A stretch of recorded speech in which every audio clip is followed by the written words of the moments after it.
Vodafone idea के quarter 4 के result आ गए हैं। आप सीधे डिस्कस कर लेते हैं वाई ऑन वाई। तो रिजल्ट बहुत काफ़ी बेकार है और क्यू ऑन क्यू देखोगे तो थोड़े ठीक है। मुझे कुल मिला के रिजल्ट कोई खास दिखे नहीं। जो जिन चीज़ों पे मेरी नज़र थी उन चीज़ों की बात कर लेते हैं। मार्केट की एक्सपेक्टेशन पे भी मुझे नहीं लगता खरे उतरे हैं। Inability to raise fund for Vodafone Idea, survival at risk, company sees material uncertainty related to going concern. तो देख सकते हैं ये कंसर्न्स हैं।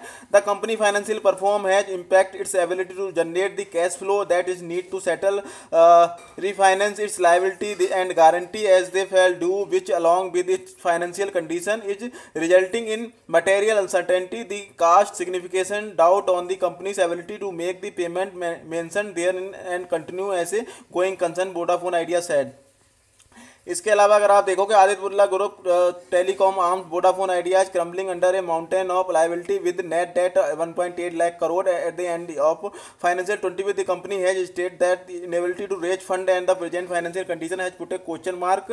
तो ये कह रहे हैं भाई डेट इतना हो गया है इनके पास, ये 1.8 लाख करोड़, और जो इन्होंने फंड रेंज का कोई प्लान किया था उस पर भी कोई प्रश्न चिन्ह लगे हुए हैं, वो भी कुछ अभी क्वेश्चन मार्क है।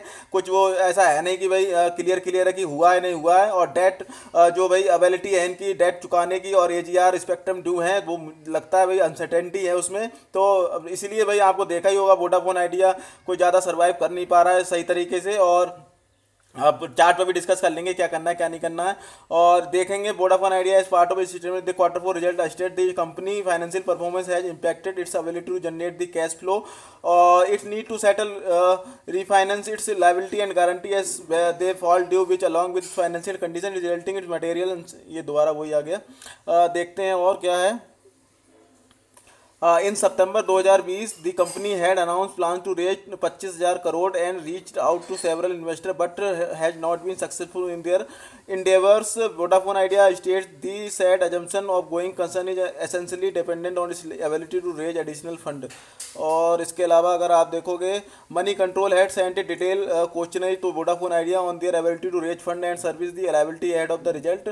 Several sources told Money Control the investor needed comfort or to expect government support to the company to stay afloat and promoter influencing equity capital, both conditions being uncertain. The investor we spoke to sealed away from any investment of either equity fund or debt refining at Vodafone Idea. तो ये देख सकते हैं इन्होंने कहना है money control वालों का। बाकी क्या क्या डेटा वो देख लेते हैं। लाइबिलिटी एजीआर ड्यू इनके पास इतना है, और देख सकते हैं इतना ये एजीआर ड्यू है, स्पेक्ट्रम का इतना है, बाकी जो बैंकों पे इनका ले रखा है वो इतना है। तो काफ़ी सारा डेट और काफ़ी सारा भाई इन पे ड्यू है।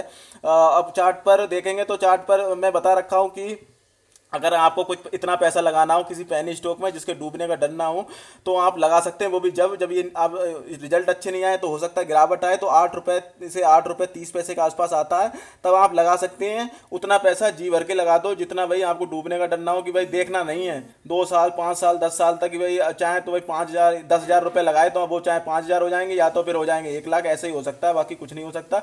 बाकी अगर पैनी स्टॉक में काम नहीं करना चाहते तो अवॉइड करें, कोई दिक्कत वाली बात नहीं। दुनिया भर के पके पकाए स्टॉक पड़े हैं, आप हैवेल्स ले सकते हैं, कोटक महिंद्रा पका पकाया पड़ा हुआ है, ब्लू चिप मल्टीबैगर बिल्कुल नींद चैन की नींद सो सकते हैं। बाकी वीडियो को लाइक कर देना, चैनल को सब्सक्राइब कर देना। जय हिंद दोस्तों।